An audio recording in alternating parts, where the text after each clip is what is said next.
Évangile selon Luc, chapitre 20.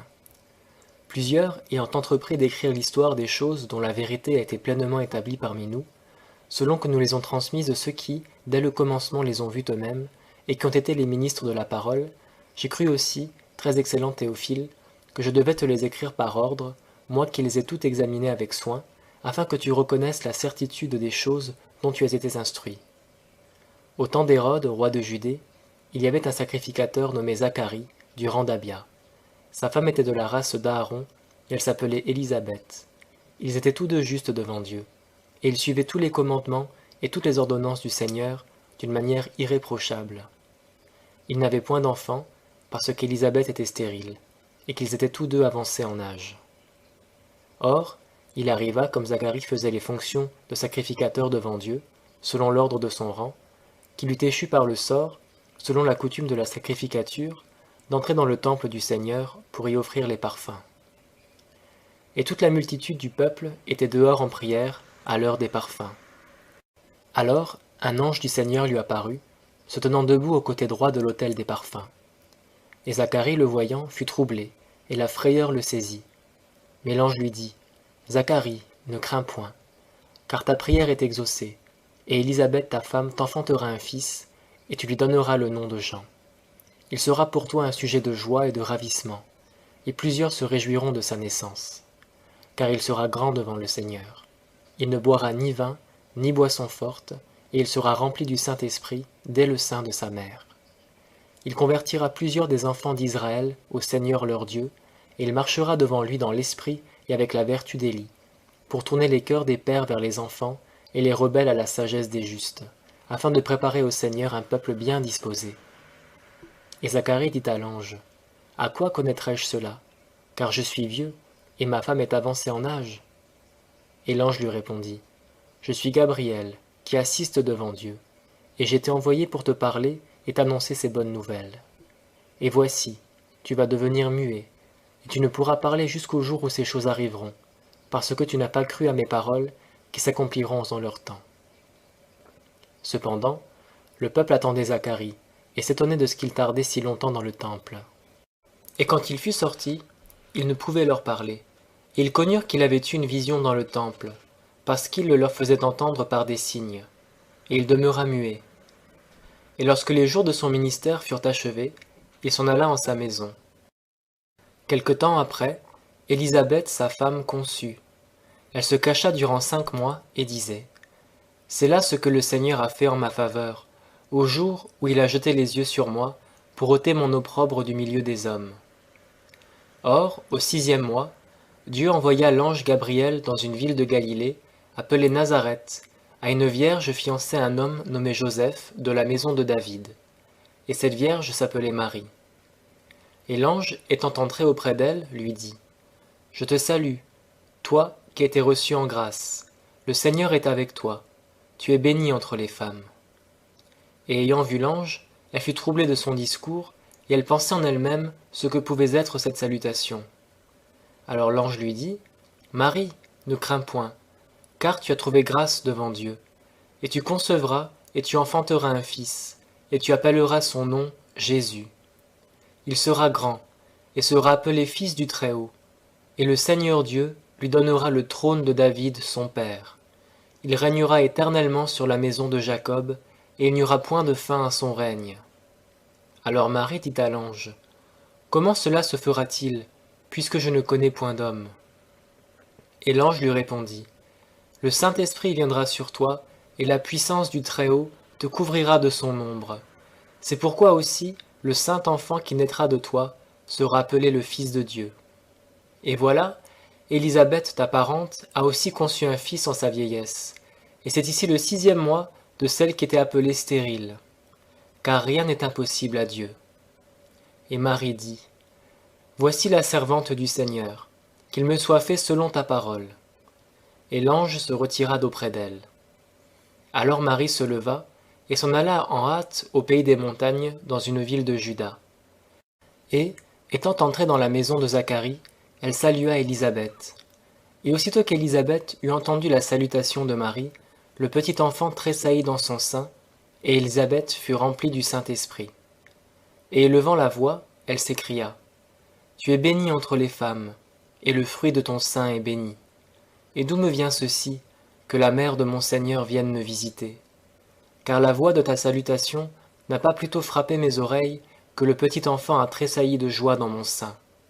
Et heureuse est celle qui a cru, car les choses qui lui ont été dites de la part du Seigneur auront leur accomplissement. » Alors Marie dit: « Mon âme magnifie le Seigneur, et mon esprit se réjouit en Dieu mon Sauveur, parce qu'il a regardé la bassesse de sa servante. Et voici, désormais tous les âges me diront bienheureuse, car le Tout-Puissant m'a fait de grandes choses, son nom est saint, et sa miséricorde s'étend d'âge en âge sur ceux qui le craignent. Il a déployé la force de son bras, il a dissipé les desseins que les orgueilleux formaient dans leur cœur, il a détrôné les puissants, et il a élevé les petits, il a rempli de biens ceux qui avaient faim, et il a renvoyé les riches à vide. Il a pris en sa protection Israël son serviteur, et comme il en avait parlé à nos pères, il s'est souvenu de sa miséricorde envers Abraham et sa postérité pour toujours. » Et Marie demeura avec elle environ 3 mois, puis elle s'en retourna en sa maison. Or, le terme d'Élisabeth étant venu, elle enfanta un fils, et ses voisins et ses parents, ayant appris que le Seigneur avait fait éclater sa miséricorde en sa faveur, s'en réjouissaient avec elle. Et, étant venu le 8e jour pour circoncire le petit enfant, il l'appelait Zacharie, du nom de son père. Mais sa mère prit la parole et dit: « Non, mais il sera nommé Jean. » Ils lui dirent: « Il n'y a personne dans ta parenté qui soit appelé de ce nom. » Alors ils demandèrent par signe à son père comment il voulait qu'il fût nommé. Et Zacharie, ayant demandé des tablettes, écrivit ces mots: « Jean est son nom. » Et ils en furent tous surpris. À l'instant sa bouche s'ouvrit, sa langue fut déliée, et il parlait en bénissant Dieu. Et tous leurs voisins furent remplis de crainte, et toutes ces choses se divulguèrent par tout le pays des montagnes de Judée. Et tous ceux qui les entendirent les conservèrent dans leur cœur et disaient: « Que sera donc ce petit enfant ?» Et la main du Seigneur était avec lui. Alors Zacharie son père fut rempli du Saint-Esprit, et il prophétisa en disant: « Béni soit le Seigneur, le Dieu d'Israël, de ce qu'il a visité et racheté son peuple, et de ce qu'il nous a suscité un puissant sauveur dans la maison de David son serviteur, comme il en avait parlé par la bouche de ses saints prophètes depuis longtemps, de ce qu'il nous a sauvés de nos ennemis et de la main de tous ceux qui nous haïssent, pour exercer sa miséricorde envers nos pères et se souvenir de sa sainte alliance, savoir du serment qu'il avait fait à Abraham notre père, de nous accorder que, étant délivrés de la main de nos ennemis, nous le servirions sans crainte dans la sainteté et dans la justice, en sa présence tous les jours de notre vie. Et toi, petit enfant, tu seras appelé le prophète du Très-Haut, car tu marcheras devant la face du Seigneur pour préparer ses voies, afin de donner la connaissance du salut à son peuple dans la rémission de leurs péchés, par les entrailles de la miséricorde de notre Dieu, par lesquelles le soleil levant nous a visités d'en haut, pour éclairer ceux qui sont assis dans les ténèbres et dans l'ombre de la mort, et pour conduire nos pas dans le chemin de la paix. » Et le petit enfant croissait et se fortifiait en esprit, et il demeura dans les déserts jusqu'au jour où il devait être manifesté à Israël. Évangile selon Luc, chapitre 2. En ce temps-là, on publia un édit de César Auguste pour faire le dénombrement des habitants de toute la terre. Ce premier dénombrement se fit pendant que Quirinus était gouverneur de Syrie. Ainsi tous allaient pour être enregistrés, chacun dans sa ville. Joseph aussi monta de Galilée en Judée, de la ville de Nazareth à la ville de David, nommée Bethléem, parce qu'il était de la maison et de la famille de David, pour être enregistré avec Marie son épouse, qui était enceinte. Et pendant qu'ils étaient là, le temps auquel elle devait accoucher arriva. Et elle mit au monde son fils premier-né, et elle l'emmaillota, et le coucha dans une crèche, parce qu'il n'y avait point de place pour eux dans l'hôtellerie. Or, il y avait dans la même contrée des bergers qui couchaient aux champs, et qui gardaient leurs troupeaux pendant les veilles de la nuit. Et voici, un ange du Seigneur se présenta à eux, et la gloire du Seigneur resplendit autour d'eux, et ils furent saisis d'une grande peur.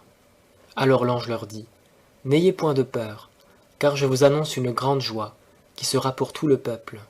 C'est qu'aujourd'hui, dans la ville de David, un sauveur qui est le Christ, le Seigneur, vous est né. et ceci vous servira de signe. Vous trouverez le petit enfant emmailloté et couché dans une crèche. » Et au même instant, il y eut avec l'ange une multitude de l'armée céleste, louant Dieu et disant « Gloire à Dieu dans les lieux très hauts, paix sur la terre, bonne volonté envers les hommes. » Et quand les anges se furent retirés d'avec eux dans le ciel, les bergers se dirent les uns aux autres « Allons donc jusqu'à Bethléem, et voyons ce qui est arrivé, ce que le Seigneur nous a fait connaître. » Ils y allèrent donc en hâte, et trouvèrent Marie, et Joseph, et le petit enfant, qui était couché dans la crèche. Et l'ayant vu, ils publièrent ce qui leur avait été dit, touchant ce petit enfant. Et tous ceux qui les entendirent étaient dans l'admiration de ce que les bergers leur disaient. Et Marie conservait toutes ces choses, les repassant dans son cœur. Et les bergers s'en retournèrent, glorifiant et louant Dieu de tout ce qu'ils avaient entendu et vu, conformément à ce qui leur avait été dit. Quand les 8 jours furent accomplis pour circoncire l'enfant, il fut appelé Jésus, nom qui lui avait été donné par l'ange avant qu'il fût conçu dans le sein de sa mère. Et quand les jours de leur purification, selon la loi de Moïse, furent accomplis, on porta l'enfant à Jérusalem pour le présenter au Seigneur, selon qu'il est écrit dans la loi du Seigneur, « Tout mâle premier-né sera consacré au Seigneur. » Et pour offrir en sacrifice, selon ce qui est prescrit dans la loi du Seigneur, une paire de tourterelles ou 2 pigeonneaux. Il y avait à Jérusalem un homme qui s'appelait Siméon. Cet homme était juste et pieux, il attendait la consolation d'Israël, et le Saint-Esprit était sur lui. Il avait été averti divinement par le Saint-Esprit qu'il ne mourrait point, qu'auparavant il n'eût vu le Christ du Seigneur. Il vint au temple par l'Esprit, et comme le Père et la Mère apportaient le petit enfant Jésus, pour faire à son égard ce qui était en usage selon la loi, il le prit entre ses bras, et bénit Dieu, et dit « Seigneur, tu laisses maintenant aller ton serviteur en paix, selon ta parole, car mes yeux ont vu ton salut, que tu as préparé à la face de tous les peuples, la lumière qui doit éclairer les nations, et la gloire de ton peuple d'Israël. » Et Joseph et sa mère étaient dans l'admiration des choses qu'on disait de lui. Et Siméon les bénit, et dit à Marie sa mère, « Voici, cet enfant est mis pour la chute et le relèvement de plusieurs en Israël, et pour être en but à la contradiction, en sorte que les pensées du cœur de plusieurs seront découvertes. Et pour toi, une épée te transpercera l'âme. » Il y avait aussi Anne, la prophétesse, fille de Phanuel, de la tribu d'Asser. Elle était fort avancée en âge, et elle avait vécu avec son mari 7 ans depuis sa virginité. Elle était veuve, âgée d'environ 84 ans, et elle ne sortait point du temple, servant Dieu nuit et jour, en jeûne et en prière. Étant survenue à cette heure, elle louait aussi le Seigneur, et elle parlait de Jésus à tous ceux de Jérusalem qui attendaient la délivrance d'Israël. Et après qu'ils eurent accompli tout ce qui est ordonné par la loi du Seigneur, ils retournèrent en Galilée, à Nazareth, leur ville. Et l'enfant croissait et se fortifiait en esprit, étant rempli de sagesse, et la grâce de Dieu était sur lui. Or, son père et sa mère allaient tous les ans à Jérusalem, à la fête de Pâques. Et quand il eut 12 ans, ils montèrent à Jérusalem, selon la coutume de la fête. Lorsque les jours de la fête furent achevés, comme ils s'en retournaient, l'enfant Jésus resta à Jérusalem, et Joseph et sa mère ne s'en aperçurent point. Mais, pensant qu'il était avec leurs compagnons de voyage, ils marchèrent une journée, puis ils le cherchèrent parmi leurs parents et ceux de leur connaissance. Et, ne le trouvant point, ils retournèrent à Jérusalem pour le chercher. Et au bout de 3 jours, ils le trouvèrent dans le temple, assis au milieu des docteurs, les écoutant et leur faisant des questions. Et tous ceux qui l'entendaient étaient ravis de sa sagesse et de ses réponses. Quand ses parents le virent, ils furent étonnés, et sa mère lui dit, « Mon enfant, pourquoi as-tu ainsi agi avec nous? Voici ton père et moi, nous te cherchions, étant fort en peine. » Et il leur dit, « Pourquoi me cherchiez-vous? Ne savez-vous pas qu'il me faut être occupé aux affaires de mon père? » Mais ils ne comprirent point ce qu'il leur disait. Il s'en alla ensuite avec eux, et vint à Nazareth, et il leur était soumis. Et sa mère conservait toutes ces choses dans son cœur. Et Jésus croissait en sagesse, en stature et en grâce, devant Dieu et tous les hommes. Évangile selon Luc, chapitre 3. La 15e année de l'empire de Tibère César, Ponce Pilate étant gouverneur de la Judée, Hérode tétrarque de la Galilée, Philippe son frère tétrarque de l'Ithurée et de la province de la Trachonite, et Lysanias tétrarque d'Abilène, sous la souveraine sacrificature d'Anne et de Caïphe, la parole de Dieu fut adressée à Jean, fils de Zacharie, dans le désert. Et il va dans tout le pays des environs du Jourdain, prêchant le baptême de repentance pour la rémission des péchés. Selon qu'il est écrit au livre des paroles du prophète Ésaïe, « Voix de celui qui crie dans le désert, préparez le chemin du Seigneur, aplanissez ses sentiers. Toute vallée sera comblée, et toute montagne et toute colline sera abaissée. Les chemins tortueux seront redressés, et les chemins raboteux seront aplanis. Et toute chair verra le salut de Dieu. » Il disait donc au peuple qui venait pour être baptisé par lui, « Race de vipères, qui vous a appris à fuir la colère à venir?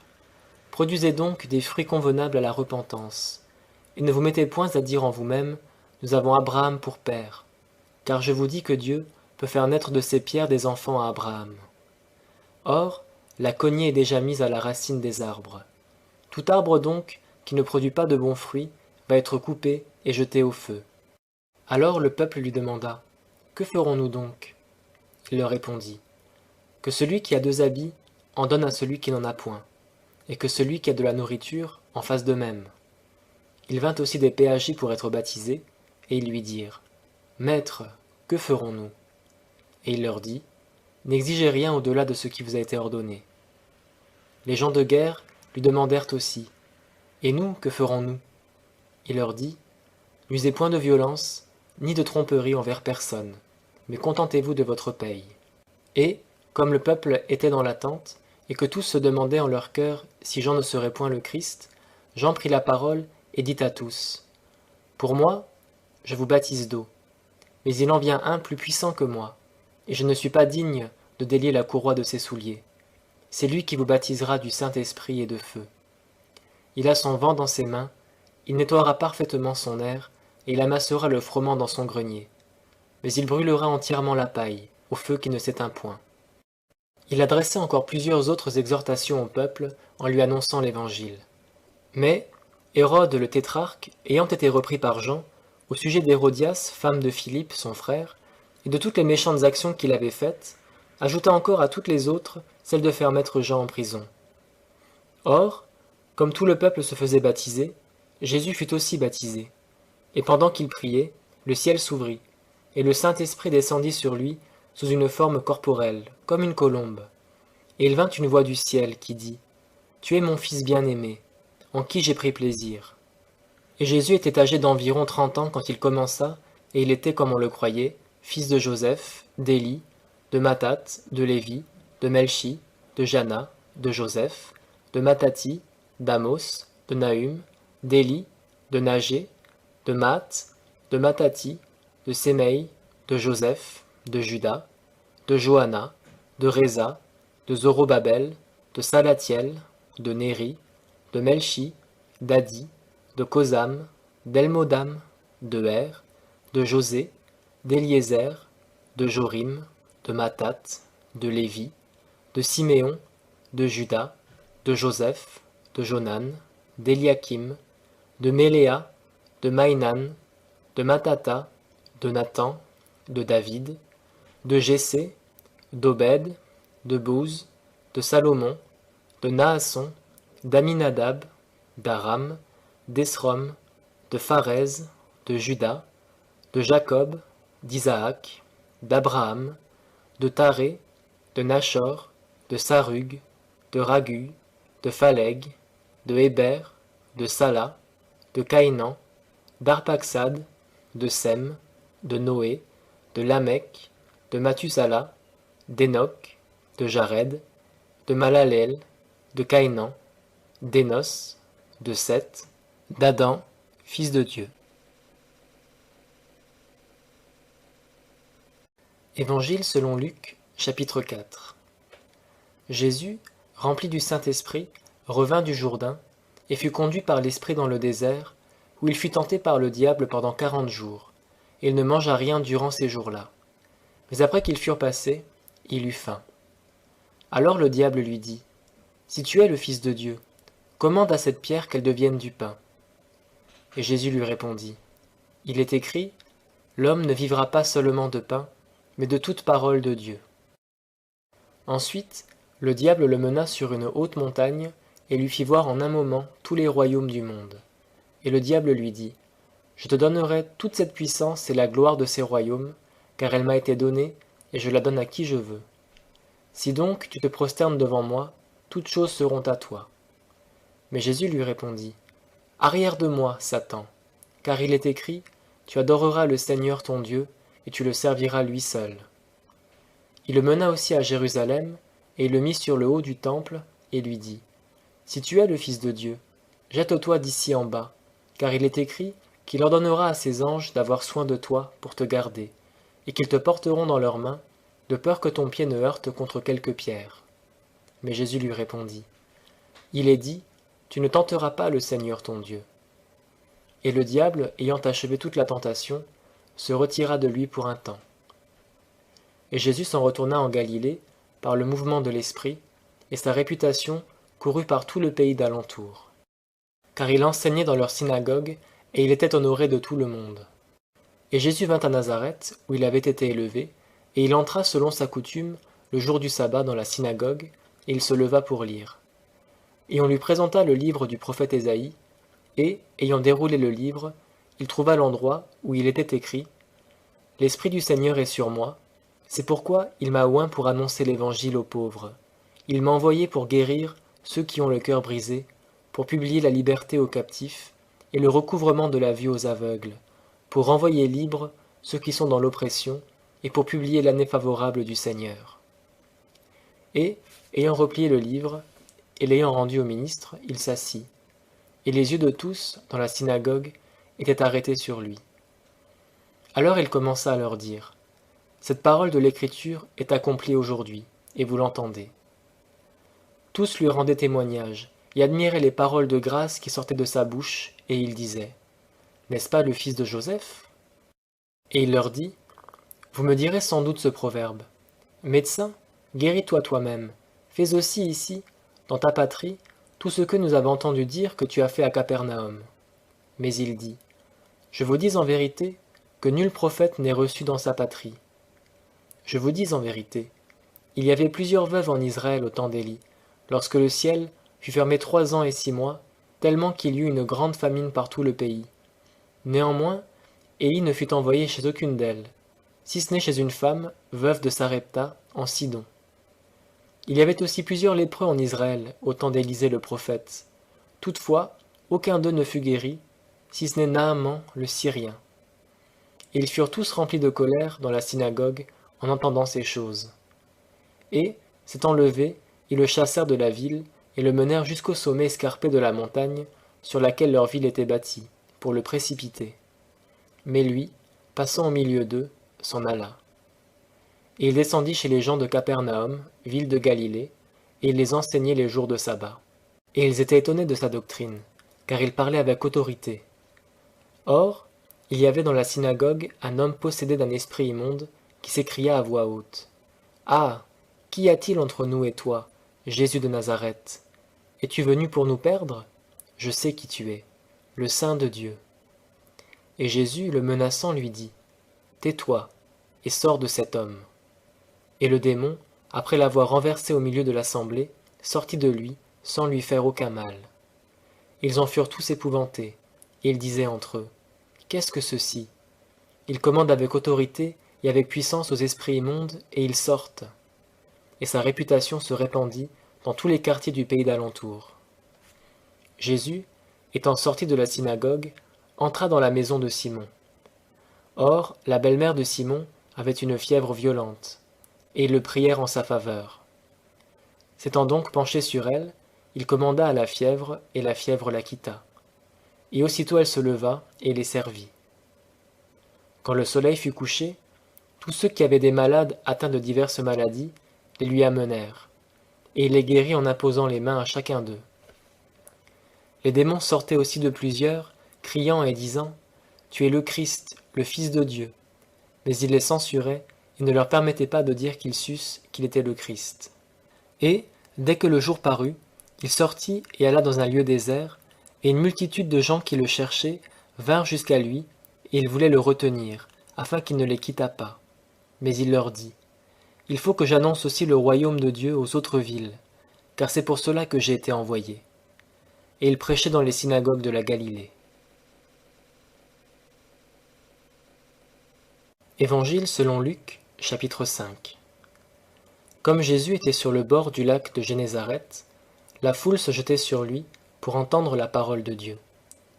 Et, ayant vu, au bord du lac, 2 barques dont les pêcheurs étaient descendus et lavaient leurs filets, il monta dans l'une de ces barques, qui était à Simon, et il le pria de s'éloigner un peu du rivage.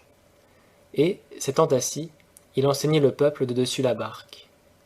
Et quand il eut cessé de parler, il dit à Simon, « Avance en pleine eau, et jetez vos filets pour pêcher. » Simon lui répondit, « Maître, nous avons travaillé toute la nuit sans rien prendre. Toutefois, sur ta parole, je jetterai le filet. » Et l'ayant fait, ils prirent une grande quantité de poissons. Et comme leur filet se rompait, ils firent signe à leurs compagnons, qui étaient dans l'autre barque, de venir les aider. Ils y vinrent, et ils remplirent les 2 barques tellement qu'elles s'enfonçaient. Simon-Pierre, ayant vu cela, se jeta aux pieds de Jésus, et lui dit, « Seigneur, retire-toi de moi, car je suis un homme pécheur. » Car la frayeur l'avait saisi, et tous ceux qui étaient avec lui, à cause de la pêche des poissons qu'ils avaient faite, de même que Jacques et Jean, fils de Zébédée, qui étaient compagnons de Simon. Et Jésus dit à Simon, « N'aie point de peur, désormais tu seras pêcheur d'hommes vivants. » Et ayant ramené leur barque à bord, ils abandonnèrent tout et le suivirent. Comme il était dans une des villes de la Galilée, un homme tout couvert de lèpre, ayant vu Jésus, se jeta la face contre terre et le pria, disant, « Seigneur, si tu le veux, tu peux me nettoyer. » Et Jésus étendit la main, le toucha et lui dit, « Je le veux, sois nettoyé. » Et au même instant, la lèpre le quitta. Et Jésus lui défendit de le dire à personne. « Mais va, lui dit-il, montre-toi au sacrificateur, et offre pour ta purification ce que Moïse a commandé, afin que cela leur serve de témoignage. » Et sa réputation se répandait de plus en plus, et une foule de gens s'assemblaient pour l'entendre et pour être guéris par lui de leur maladie. Mais il se tenait retiré dans les déserts, et il priait. Or, un jour qu'il enseignait, et que des pharisiens et des docteurs de la loi, qui étaient venus de tous les bourgs de la Galilée et de la Judée et de Jérusalem, étaient là assis, la puissance du Seigneur agissait pour guérir les malades. Alors il survint des gens qui portaient sur un lit un homme perclus, et ils cherchaient à le faire entrer dans la maison et à le mettre devant Jésus. Et ne sachant par où le faire entrer à cause de la foule, ils montèrent sur la maison et le descendirent par les tuiles avec son lit, au milieu de la foule, devant Jésus, qui ayant vu leur foi lui dit, « Ô homme, tes péchés te sont pardonnés. » Alors les scribes et les pharisiens commencèrent à raisonner et à dire, « Qui est celui-ci qui prononce des blasphèmes? Qui peut pardonner les péchés que Dieu seul ?» Mais Jésus, connaissant leurs pensées, prit la parole et leur dit, « Quel raisonnement faites-vous dans vos cœurs?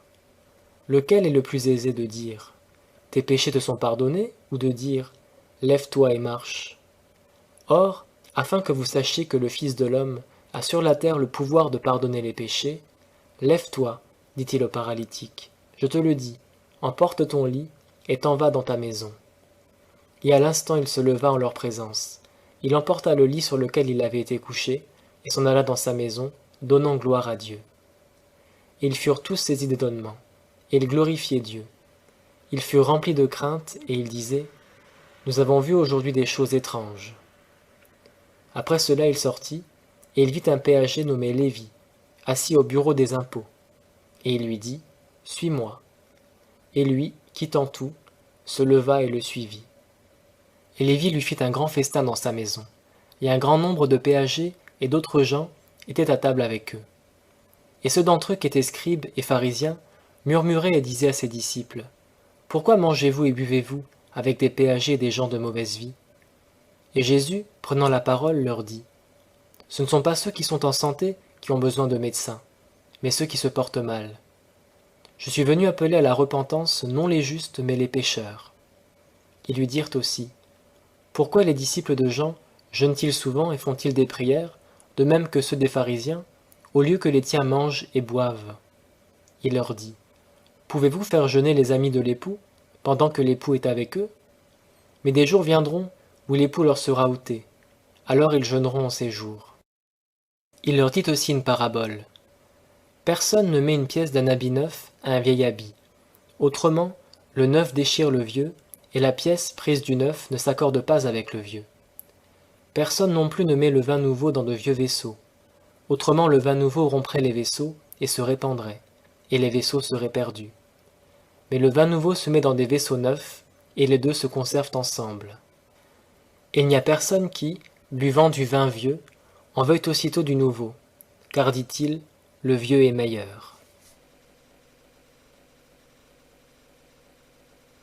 Évangile selon Luc, chapitre 6.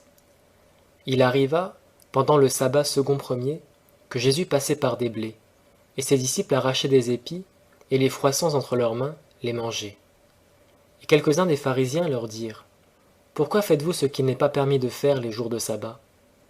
Alors Jésus, prenant la parole, leur dit, « N'avez-vous donc pas lu ce que fit David, lorsque lui et ceux qui étaient avec lui furent pressés par la faim? Comment il entra dans la maison de Dieu, et prit les pains de proposition, et en mangea, et en donna même à ceux qui étaient avec lui, bien qu'il ne fût permis qu'au seul sacrificateur d'en manger? Et il leur dit, le Fils de l'homme est maître même du sabbat. Il arriva aussi, un autre jour de sabbat, qu'il entra dans la synagogue et qu'il y enseignait. Il y avait là un homme dont la main droite était sèche. Or, les scribes et les pharisiens l'observaient, pour voir s'il guérirait le jour du sabbat, afin de trouver un sujet d'accusation contre lui. Mais, comme il connaissait leurs pensées, il dit à l'homme qui avait la main sèche, « Lève-toi, et tiens-toi là au milieu. » Et lui, s'étant levé, se tint debout. Jésus leur dit donc, « Je vous demanderai une chose. Est-il permis, dans les jours de sabbat, de faire du bien ou de faire du mal, de sauver une personne ou de la laisser périr ?» Et, ayant regardé tous ceux qui étaient autour de lui, il dit à l'homme, « Étends ta main. » Il le fit, et sa main redevint saine comme l'autre. Et ils furent remplis de fureur, et ils s'entretenaient ensemble de ce qu'ils pourraient faire à Jésus. En ce temps-là, Jésus alla sur la montagne pour prier, et il passa toute la nuit à prier Dieu. Et dès que le jour fut venu, il appela les disciples, et il en choisit 12 d'entre eux, qu'il nomma apôtres.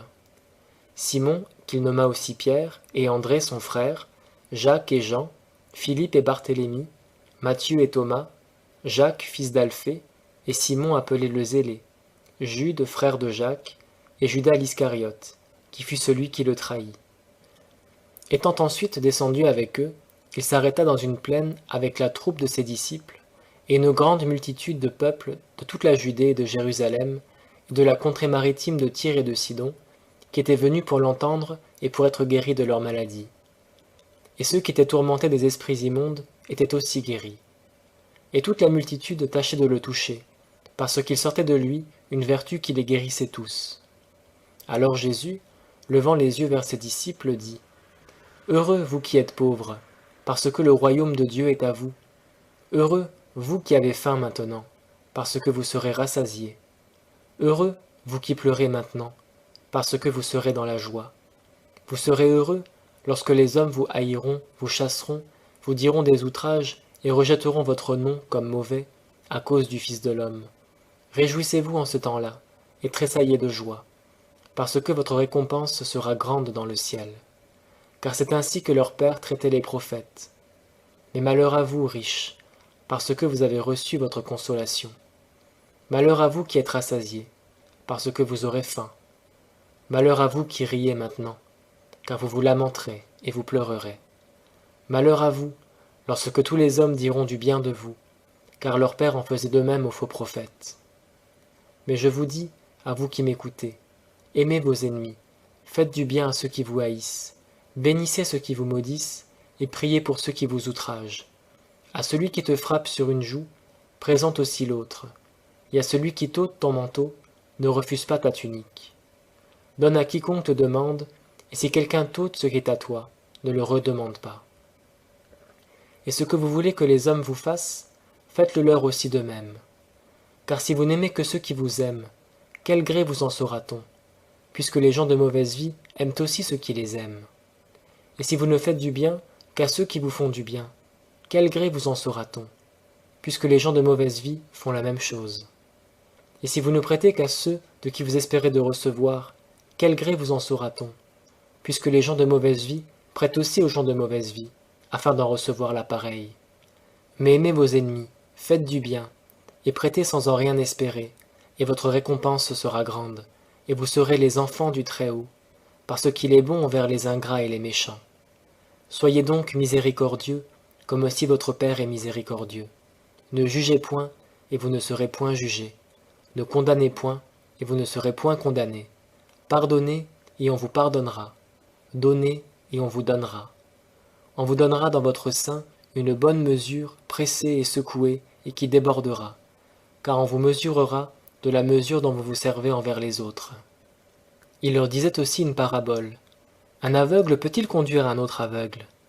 Ne tomberont-ils pas tous deux dans la fosse? Le disciple n'est point au-dessus de son maître, mais tout disciple accompli sera comme son maître. Et pourquoi regardes-tu une paille qui est dans l'œil de ton frère, et tu ne t'aperçois pas d'une poutre qui est dans ton propre œil? Ou, comment peux-tu dire à ton frère, mon frère, souffre que j'ôte la paille qui est dans ton œil, toi qui ne vois pas une poutre dans le tien? Hypocrite, ôte premièrement la poutre de ton œil, et alors tu verras comment tu ôteras la paille qui est dans l'œil de ton frère. Il n'y a point de bon arbre qui produise de mauvais fruits, ni de mauvais arbres qui produisent de bons fruits. Car chaque arbre se connaît par son propre fruit. On ne cueille pas des figues sur des épines, et l'on ne cueille pas des raisins sur un buisson. L'homme de bien tire de bonnes choses du bon trésor de son cœur, et l'homme méchant tire de mauvaises choses du mauvais trésor de son cœur. Car c'est de l'abondance du cœur que la bouche parle.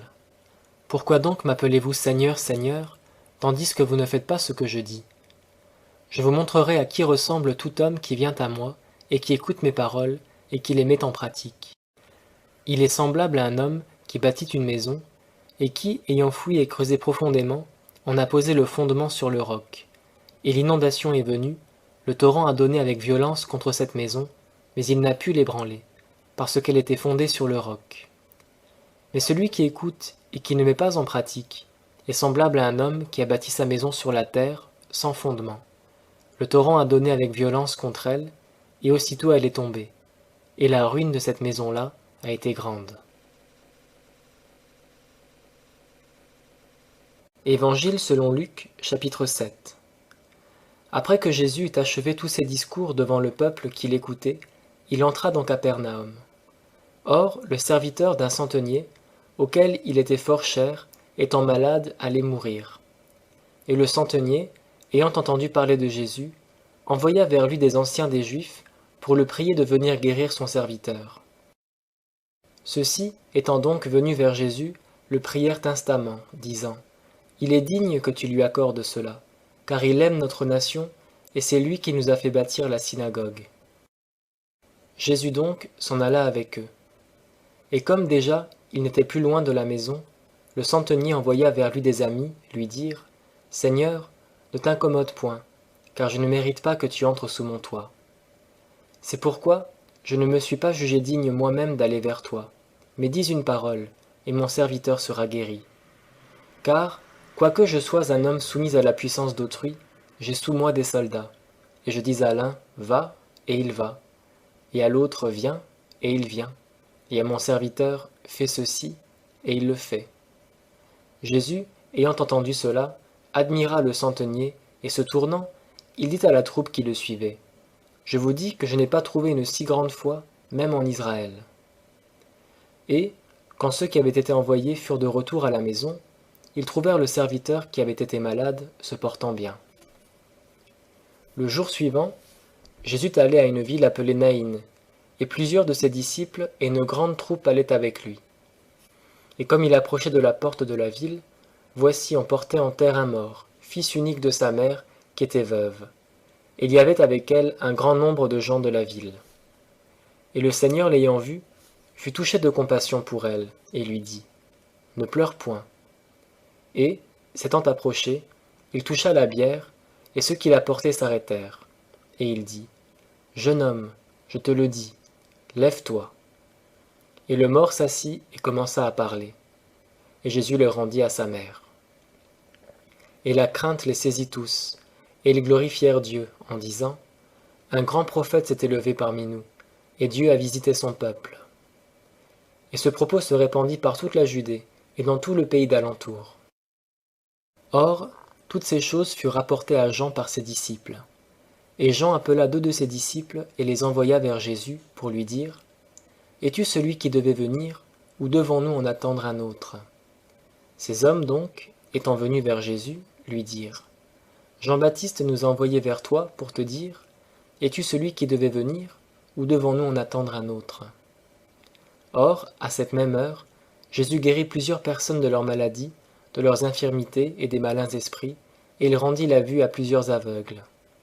Puis répondant, il leur dit, « Allez, et rapportez à Jean ce que vous avez vu et entendu, que les aveugles recouvrent la vue, les boiteux marchent, les lépreux sont nettoyés, les sourds entendent, les morts ressuscitent, l'évangile est annoncé aux pauvres, et heureux est celui qui ne se scandalise pas à mon sujet. » Ce que Jean avait envoyé étant parti, Jésus se mit à dire au peuple au sujet de Jean, « Qu'êtes-vous allé voir au désert?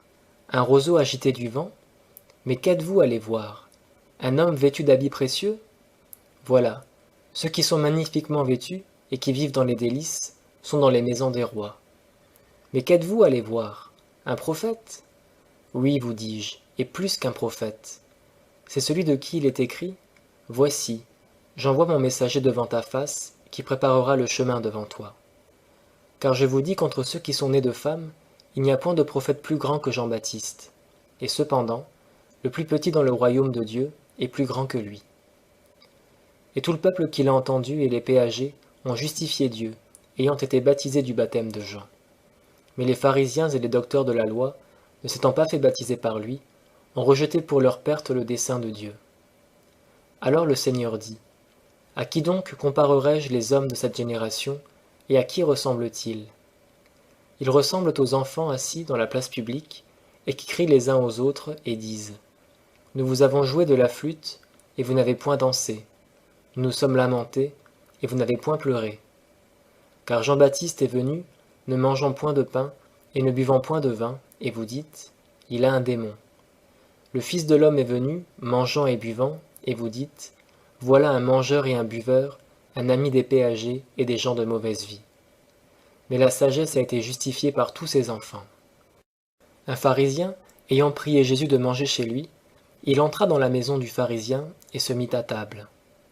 Et une femme de la ville, qui était de mauvaise vie, ayant su qu'il était à table dans la maison du pharisien, y apporta un vase d'albâtre plein de parfums. Et se tenant derrière, aux pieds de Jésus en pleurant, elle se mit à lui arroser les pieds de ses larmes, et à les essuyer avec les cheveux de sa tête. Elle lui baisait les pieds et les oignait de parfum. Le pharisien qui l'avait convié, voyant cela, dit en lui-même, « Si cet homme était prophète, il saurait qui est cette femme qui le touche et qu'elle est de mauvaise vie. » Alors Jésus, prenant la parole, lui dit, « Simon, j'ai quelque chose à te dire. » Et il lui répondit, « Maître, dis-le. » Un créancier avait 2 débiteurs. L'un devait 500 deniers et l'autre 50. Et, comme il n'avait pas de quoi payer, il leur remit à tous 2 leurs dettes. « Dis-moi donc, lequel des 2 l'aimera le plus ?»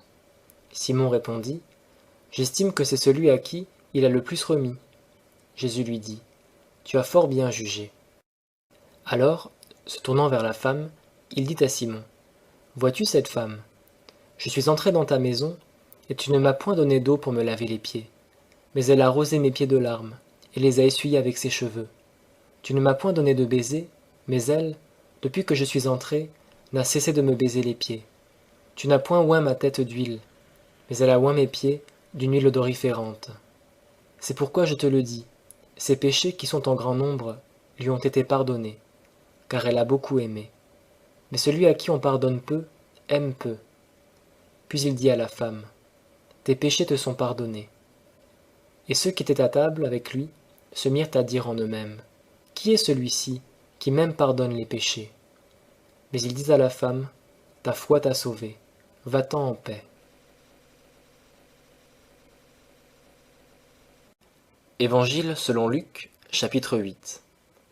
Ensuite, Jésus allait de ville en ville et de village en village, prêchant et annonçant la bonne nouvelle du royaume de Dieu. Et les 12 étaient avec lui, ainsi que quelques femmes qui avaient été délivrées d'esprits malins et de maladies, savoir Marie appelée Magdeleine, de laquelle il était sorti 7 démons, et Jeanne, femme de Chouza, intendant d'Hérode, et Suzanne, et plusieurs autres qui l'assistaient de leurs biens. Or, comme une grande foule de peuple s'assemblait, et que plusieurs venaient à lui de toutes les villes, il leur dit en parabole. Un semeur sortit pour semer sa semence, et en semant, une partie du grain tomba le long du chemin, et elle fut foulée, et les oiseaux du ciel la mangèrent toute.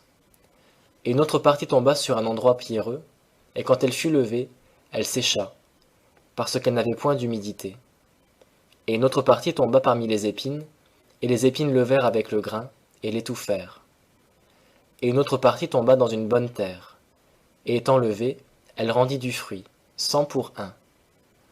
En disant ces choses, il criait, « Que celui qui a des oreilles pour entendre, entende. » Ses disciples lui demandèrent ce que signifiait cette parabole. Et il répondit, « Il vous a été donné de connaître les mystères du royaume de Dieu. Mais il en est parlé aux autres en parabole, de sorte qu'en voyant, ils ne voient point, et qu'en entendant, ils ne comprennent point. » Voici ce que cette parabole signifie. La semence, c'est la parole de Dieu. Ceux qui la reçoivent le long du chemin sont ceux qui l'écoutent. Mais le diable vient, qui ôte cette parole de leur cœur, de peur qu'en croyant, ils ne soient sauvés. Ceux qui la reçoivent dans des endroits pierreux sont ceux qui, ayant entendu la parole, la reçoivent avec joie, mais ils n'ont point de racines, et ils ne croient que pour un temps. Et quand la tentation survient, ils se retirent. Et ceux qui tombaient parmi les épines, ce sont ceux qui ont entendu la parole, mais qui, s'en allant, la laissent étouffer par les inquiétudes, par les richesses et par les voluptés de cette vie, de sorte qu'ils ne portent point de fruits qui viennent à maturité. Mais ce qui est tombé dans une bonne terre, ce sont ceux qui, ayant entendu la parole avec un cœur honnête et bon, la retiennent et portent du fruit avec persévérance. Personne, après avoir allumé une lampe, ne la couvre d'un vaisseau, ni ne la met sous le lit, mais il la met sur un chandelier, afin que ceux qui entrent voient la lumière. Car il n'y a rien de secret qui ne doive être manifesté, ni rien de caché qui ne doivent être connus et venir en évidence. Prenez donc garde à la manière dont vous écoutez, car on donnera à celui qui a, mais pour celui qui n'a pas, on lui ôtera même ce qu'il croit avoir. Alors sa mère et ses frères vinrent le trouver, mais ils ne pouvaient l'aborder à cause de la foule. Et on vint lui dire, « Ta mère et tes frères sont là dehors, qui désirent te voir. » Mais il répondit, « Ma mère et mes frères sont ceux qui écoutent la parole de Dieu et qui la mettent en pratique. » Il arriva un jour qu'il entra dans une barque avec ses disciples, et il leur dit, « Passons de l'autre côté du lac. » Et ils partirent. Et comme il voguait, il s'endormit. Et un vent impétueux s'éleva sur le lac, la barque s'emplissait, et ils étaient en danger. Alors ils vinrent vers lui et le réveillèrent en disant, « Maître, maître, nous périssons. » Mais lui, étant réveillé, parla avec autorité au vent et à la tempête, qui s'apaisèrent, et le calme se rétablit. Alors il leur dit, « Où est votre foi ?» Et eux, saisis de crainte et d'admiration, disaient entre eux, « Qui donc est celui-ci, qui commande même au vent et à l'eau, et ils lui obéissent ?» Ils abordèrent ensuite au pays des Gadaréniens, qui est vis-à-vis de la Galilée. Et quand Jésus fut descendu à terre, il vint au-devant de lui un homme de cette ville-là, qui était possédé des démons depuis longtemps. Il ne portait point d'habit, et il ne demeurait point à la maison, mais il se tenait dans les sépulcres. Dès qu'il vit Jésus, il cria, et se jetant à ses pieds, il dit à haute voix, « Qu'y a-t-il entre moi et toi, Jésus, Fils du Dieu Très-Haut? Je te prie, ne me tourmente point. » Car Jésus commandait à l'esprit immonde de sortir de cet homme, dont il s'était saisi depuis longtemps. On le liait de chaînes et on le gardait avec des entraves, mais il rompait ses liens, et il était emporté par le démon dans les déserts. Et Jésus lui demanda, « Comment t'appelles-tu » Et il répondit, « Légion », car plusieurs démons étaient entrés en lui. Et il le priait de ne leur pas commander d'aller dans l'abîme. Or, il y avait là un grand troupeau de pourceaux qui paissaient sur la montagne. Et il le priait qu'il leur permît d'entrer dans ces pourceaux. Et il le leur permit. Les démons étant donc sortis de cet homme, entrèrent dans les pourceaux, et le troupeau se précipita de ce lieu escarpé dans le lac, et fut noyé. Et ceux qui les paissaient voyant ce qui était arrivé, s'enfuirent et le racontèrent dans la ville et à la campagne. Alors les gens sortirent pour voir ce qui s'était passé. Et étant venus vers Jésus, ils trouvèrent l'homme duquel les démons étaient sortis, assis aux pieds de Jésus, habillé et dans son bon sens, et ils furent saisis de frayeur. Et ceux qui avaient vu ces choses leur racontèrent comment le démoniaque avait été délivré. Et tous ceux du pays des Gadaréniens le prièrent de se retirer de chez eux, car ils étaient saisis d'une grande crainte. Il entra donc dans la barque pour s'en retourner. Et l'homme duquel les démons étaient sortis le priait de lui permettre d'être avec lui. Mais Jésus le renvoya en disant « Retourne dans ta maison, et raconte les grandes choses que Dieu t'a faites. » Il s'en alla donc, publiant par toute la ville tout ce que Jésus avait fait en sa faveur. Quand Jésus fut de retour, il fut reçu par une grande multitude, car tous l'attendaient. Et voici un homme nommé Jaïrus, qui était chef de la synagogue, vint, et se jetant aux pieds de Jésus, le pria de venir dans sa maison, parce qu'il avait une fille unique d'environ 12 ans qui se mourait. Et comme Jésus y allait, il était pressé par la foule. Alors une femme, qui avait une perte de sang depuis 12 ans, et qui avait dépensé tout son bien en médecins, sans avoir pu être guérie par aucun, s'approchant de lui par derrière, toucha le bord de son vêtement, et à l'instant, sa perte de sang s'arrêta. Et Jésus dit, « Qui m'a touché ?» Et comme tous le niaient, Pierre et ceux qui étaient avec lui dirent, « Maître, la foule t'environne et te presse, et tu dis, « Qui m'a touché ?» Mais Jésus dit, « Quelqu'un m'a touché, car j'ai senti qu'une vertu est sortie de moi. » Cette femme, voyant que cela ne lui avait point été caché, vint toute tremblante, et se jetant à ses pieds, elle déclara, devant tout le peuple, pour quel sujet elle l'avait touché, et comment elle avait été guérie à l'instant.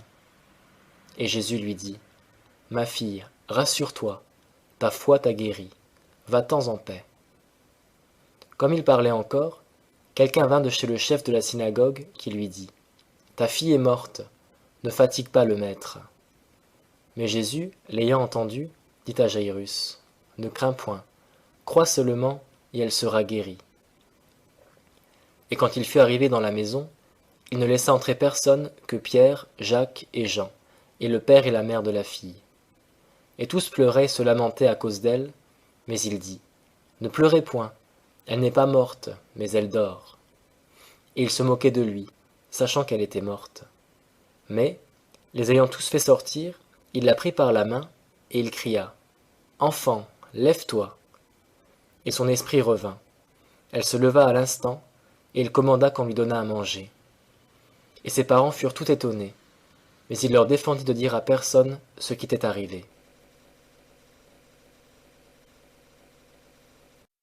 Évangile selon Luc, chapitre 9. Ayant assemblé ses 12 disciples, Jésus leur donna puissance et autorité sur tous les démons, et le pouvoir de guérir les maladies. Et il les envoya annoncer le royaume de Dieu et guérir les malades. Et il leur dit, « Ne portez rien pour le chemin, ni bâton, ni sac, ni pain, ni argent, et n'ayez pas 2 habits. Et en quelque maison que vous entriez, demeurez-y jusqu'à ce que vous partiez. Et quant à ceux qui ne vous recevront point, en partant de leur ville, secouez la poussière de vos pieds, en témoignage contre ces gens-là. » Étant donc partis, ils allaient de bourgade en bourgade, annonçant l'évangile, et guérissant partout les malades. Cependant, Hérode le tétrarque entendit parler de tout ce que Jésus faisait. Et il était fort perplexe, parce que les uns disaient que Jean était ressuscité des morts, et d'autres qu'Élie était apparu, et d'autres que l'un des anciens prophètes était ressuscité. Et Hérode disait, « J'ai fait couper la tête à Jean, mais qui est celui-ci dont j'apprends de telles choses ?» Et il souhaitait de le voir. Les apôtres, étant de retour, racontèrent à Jésus tout ce qu'ils avaient fait. Les ayant pris avec lui, il se retira à l'écart, dans un lieu solitaire, près d'une ville appelée Bethsaïda. Le peuple l'ayant appris, le suivit. Et Jésus, les ayant reçus, leur parlait du royaume de Dieu, et il guérissait ceux qui avaient besoin de guérison. Comme le jour commençait à baisser, les 12 s'approchèrent et lui dirent, « Renvoie cette multitude, afin qu'ils aillent dans les bourgades et dans les campagnes environnantes, pour se loger et trouver des vivres, car nous sommes ici dans un lieu désert. » Mais il leur dit, « Vous-même, donnez-leur à manger. » Et ils répondirent, « Nous n'avons pas plus de 5 pains et de 2 poissons. à moins que nous n'allions acheter des vivres pour tout ce peuple, car ils étaient environ 5000 hommes. Alors il dit à ses disciples, faites-les asseoir par rangées de 50. Et ils firent ainsi, et les firent tous asseoir. Alors Jésus prit les 5 pains et les 2 poissons, et levant les yeux au ciel, il les bénit, et les rompit, et les donna aux disciples, pour les présenter au peuple.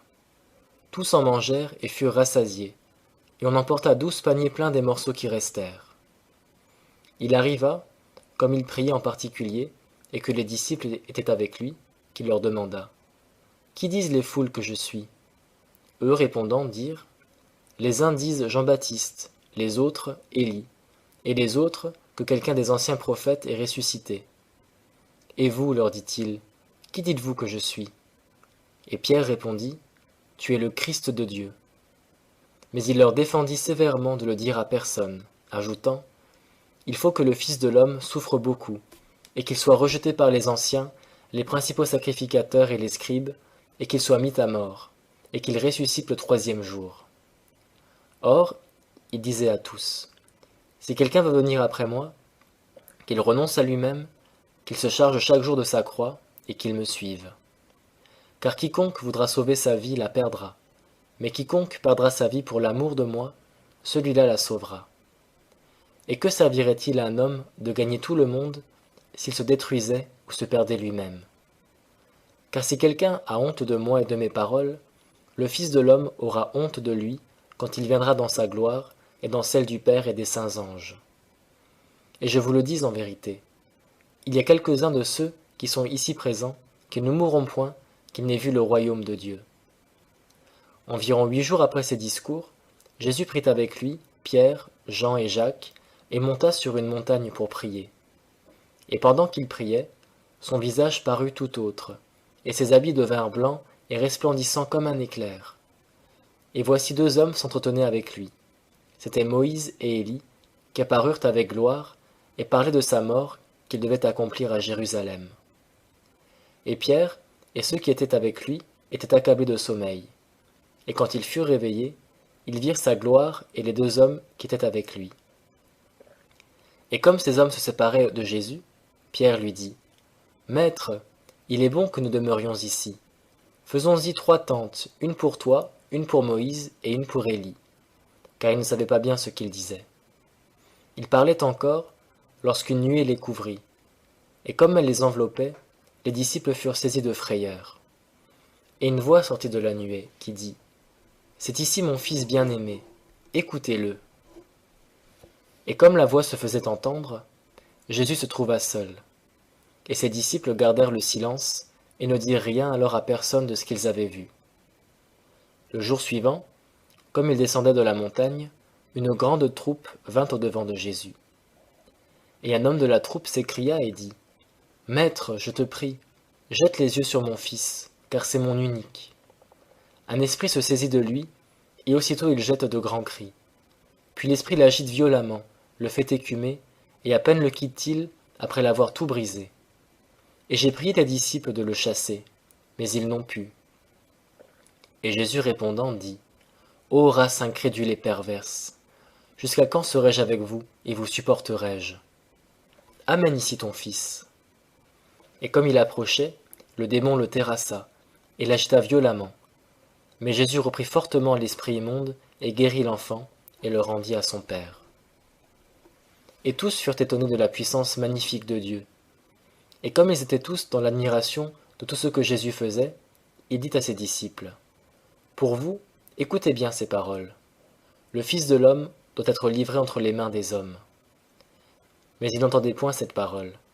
Elle était si obscure pour eux qu'ils n'y comprenaient rien. Et ils craignaient de l'interroger sur ce sujet. Or, une pensée s'empara d'eux, savoir, lequel d'entre eux serait le plus grand. Mais Jésus, voyant la pensée de leur cœur, prit un enfant, et le plaça auprès de lui, et il leur dit, « Quiconque reçoit cet enfant en mon nom me reçoit, et quiconque me reçoit, reçoit celui qui m'a envoyé. Car celui d'entre vous tous qui est le plus petit, c'est celui-là qui sera grand. » Et Jean, prenant la parole, dit, « Maître, nous avons vu quelqu'un qui chassait les démons en ton nom, et nous l'en avons empêché, parce qu'il ne te suit pas avec nous. » Et Jésus lui dit, ne l'en empêchez point, car celui qui n'est pas contre nous est pour nous. Comme le temps de son élévation approchait, il se mit en chemin, résolu d'aller à Jérusalem. Et il envoya des gens devant lui, qui, étant partis, entrèrent dans un bourg des Samaritains pour lui préparer un logement. Mais ceux-ci ne le reçurent pas, parce qu'il se dirigeait vers Jérusalem. Et Jacques et Jean, ses disciples, voyant cela, lui dirent, « Seigneur, veux-tu que nous disions que le feu descende du ciel et qu'il les consume, comme fit Élie ?» Mais Jésus, se retournant, les censura et dit, « Vous ne savez de quel esprit vous êtes animés, car le Fils de l'homme n'est point venu faire périr les hommes, mais les sauver. » Et ils s'en allèrent dans un autre bourg.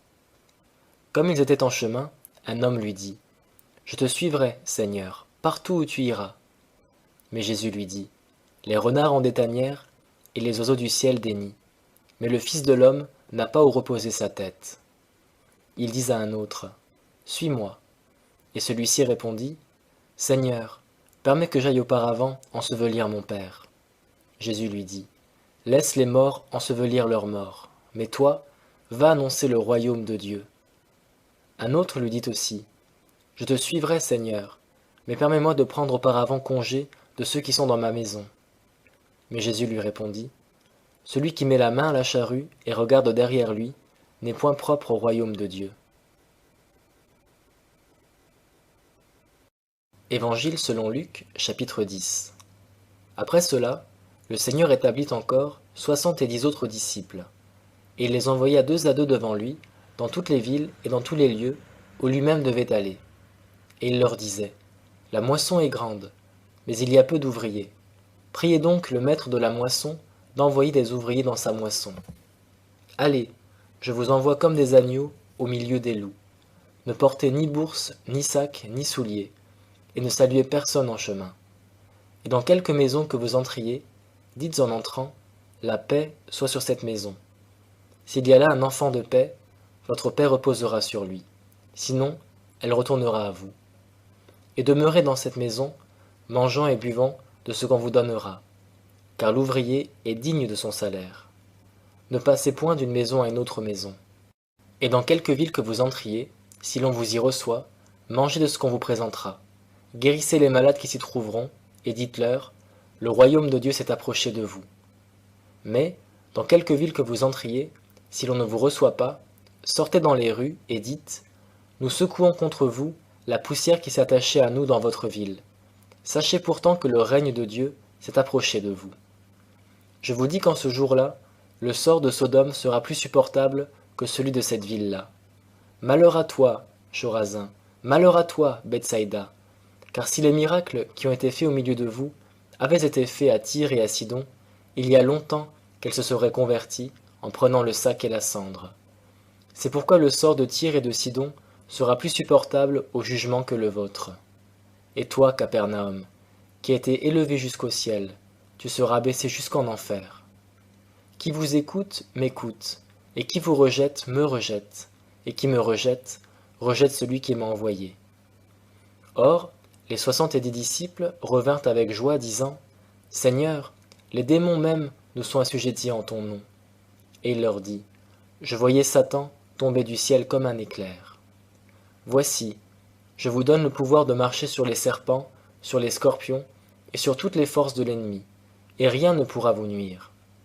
Toutefois, ne vous réjouissez pas de ce que les esprits vous sont assujettis, mais réjouissez-vous plutôt de ce que vos noms sont écrits dans les cieux. » En ce même instant, Jésus tressaillit de joie en son esprit et dit, « Je te loue, ô Père, Seigneur du ciel et de la terre, de ce que tu as caché ces choses aux sages et aux intelligents, et de ce que tu les as révélées aux enfants. Oui, ô Père, cela est ainsi parce que tu l'as trouvé bon.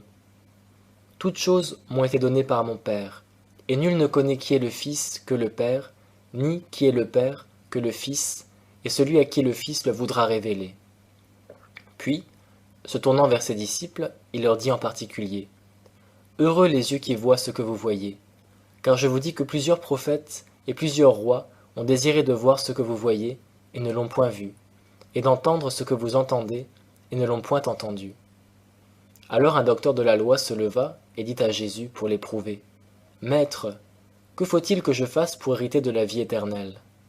Jésus lui dit, « Qu'est-ce qui est écrit dans la loi, et qui lis-tu » Il répondit, « Tu aimeras le Seigneur ton Dieu de tout ton cœur, de toute ton âme, de toute ta force et de toute ta pensée, et ton prochain comme toi-même. » Et Jésus lui dit, « Tu as bien répondu, fais cela, et tu vivras. » Mais cet homme, voulant paraître juste, dit à Jésus, « Et qui est mon prochain ?»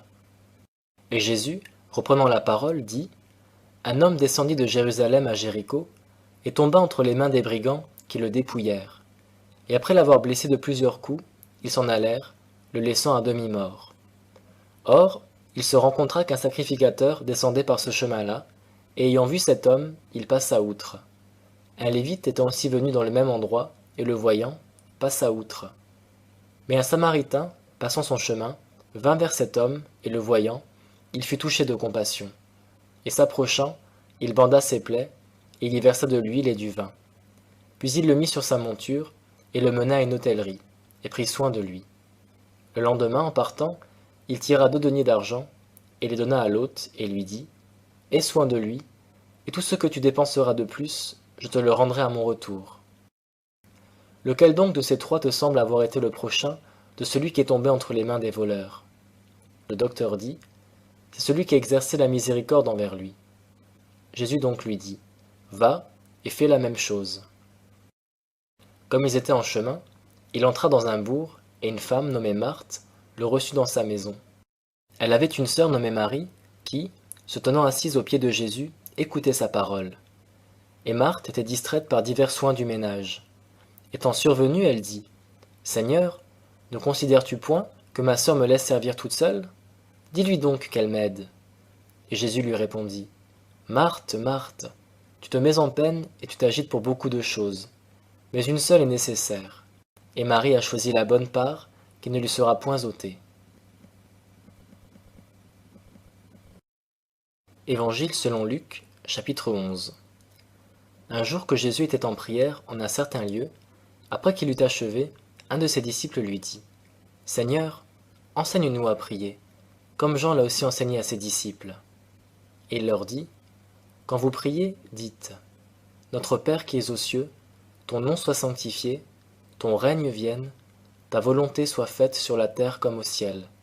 Donne-nous chaque jour notre pain quotidien, pardonne-nous nos péchés, comme nous pardonnons aussi à tous ceux qui nous ont offensés, et ne nous induis point en tentation, mais délivre-nous du malin. » Puis il leur dit, « Si l'un de vous avait un ami qui vint le trouver à minuit, et qui lui dit, « Mon ami, prête-moi 3 pains, car un de mes amis qui est en voyage est survenu chez moi, et je n'ai rien à lui présenter. » Et que cet homme, qui dans sa maison lui répondit, « Ne m'importune pas, ma porte est fermée, et mes enfants sont avec moi au lit. Je ne saurais me lever pour t'en donner. » Je vous dis que quand même il ne se lèverait pas pour lui en donner parce qu'il est son ami, il se lèverait à cause de son importunité, il lui en donnerait autant qu'il en aurait besoin. Moi aussi je vous dis, demandez et on vous donnera, cherchez et vous trouverez, heurtez et on vous ouvrira. Car quiconque demande reçoit, et qui cherche trouve, et on ouvrira à celui qui heurte. Qui est le père d'entre vous qui donne à son fils une pierre lorsqu'il lui demande du pain? Ou s'il lui demande un poisson, lui donnera-t-il un serpent au lieu d'un poisson? Ou encore, s'il lui demande un œuf, lui donnera-t-il un scorpion? Si donc vous, qui êtes mauvais, savez donner de bonnes choses à vos enfants, combien plus votre Père céleste donnera-t-il le Saint-Esprit à ceux qui le lui demandent? Jésus chassa aussi un démon qui était muet. Et le démon étant sorti, le muet parla. Et le peuple était dans l'admiration. Et quelques-uns d'entre eux dirent, « C'est par Belzébul, le prince des démons, qu'il chasse les démons. » Mais d'autres, pour l'éprouver, lui demandaient un miracle qui vint du ciel. Mais Jésus, connaissant leurs pensées, leur dit, « Tout royaume divisé contre lui-même sera réduit en désert, et toute maison divisée contre elle-même tombera en ruine. Si donc Satan est aussi divisé contre lui-même, comment son règne subsistera-t-il, puisque vous dites que c'est par Belzébul que je chasse les démons? Que si je chasse les démons par Belzébul, vos fils, par qui les chassent-ils? C'est pourquoi ils seront vos juges. Mais si je chasse les démons par le doigt de Dieu, il est donc vrai que le règne de Dieu est venu à vous. Quand un homme fort et bien armé garde sa maison, tout ce qu'il a est en sûreté. Mais lorsqu'un plus fort que lui survient, il le terrasse, lui ôte toutes ses armes auxquelles il se confiait, et partage ses dépouilles. Celui qui n'est pas avec moi est contre moi, et celui qui n'assemble pas avec moi dissipe. Lorsqu'un esprit immonde est sorti d'un homme, il va par des lieux arides, cherchant du repos, et il n'en trouve point. Et il dit, « Je retournerai dans ma maison, d'où je suis sorti. » Et quand il y vient, il la trouve balayée et ornée. Alors il s'en va, et prend avec lui cet autre esprit pire que lui, et ils y entrent et y demeurent. Et le dernier état de cet homme devient pire que le premier.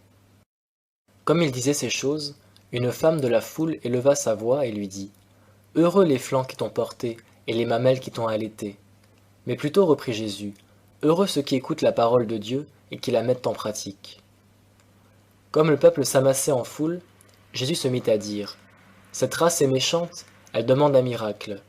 Il ne lui en sera point donné d'autre que celui du prophète Jonas. Car, comme Jonas fut un miracle pour les Ninivites, le Fils de l'homme en sera un pour cette génération. La reine du Midi s'élèvera au jour du jugement contre les hommes de cette génération et les condamnera, parce qu'elle vint des bornes de la terre pour entendre la sagesse de Salomon, et voici, il y a ici plus que Salomon. Les hommes de Ninive s'élèveront au jour du jugement contre cette génération et la condamneront, parce qu'ils se repentirent à la prédication de Jonas. Et voici, il y a ici plus que Jonas. Personne n'allume une lampe pour la mettre dans un lieu caché, ou sous un boisseau, mais sur un chandelier, afin que ceux qui entrent voient la lumière. L'œil est la lumière du corps. Si donc ton œil est sain, tout ton corps sera éclairé, mais s'il est mauvais, ton corps sera dans les ténèbres. Prends donc garde que la lumière qui est en toi ne soit que ténèbres. Si donc tout ton corps est éclairé, et s'il n'y a aucune partie qui soit dans les ténèbres, il sera tout éclairé, comme quand une lampe t'éclaire par sa lumière. » Comme il parlait, un pharisien le pria de dîner chez lui. Et Jésus entra et se mit à table. Et le pharisien s'étonna de ce qu'il vit qu'il ne s'était pas lavé avant le dîner. Et le Seigneur lui dit, « Vous autres pharisiens, vous nettoyez le dehors de la coupe et du plat, mais au-dedans vous êtes pleins de rapine et de méchanceté. Insensés, celui qui a fait le dehors, n'a-t-il pas aussi fait le dedans? Mais plutôt, donnez en aumône ce que vous avez, et toutes choses seront pures pour vous. Mais malheur à vous, pharisiens, qui payez la dîme de la menthe, de la rue, et de toutes sortes d'herbes, tandis que vous négligez la justice et l'amour de Dieu. Ce sont là les choses qu'il fallait faire, sans néanmoins négliger les autres. Malheur à vous, pharisiens, qui aimez occuper les premières places dans les synagogues, et être salués dans les places publiques. Malheur à vous, scribes et pharisiens hypocrites, parce que vous ressemblez aux sépulcres qui ne paraissent point, et les hommes qui marchent dessus n'en savent rien. Alors un des docteurs de la loi prit la parole et lui dit, « Maître, en disant ces choses, tu nous outrages aussi. » Et Jésus dit, « Malheur aussi à vous, docteurs de la loi, parce que vous chargez les hommes de fardeaux qu'ils ne peuvent porter, et vous-même n'y touchez pas du doigt.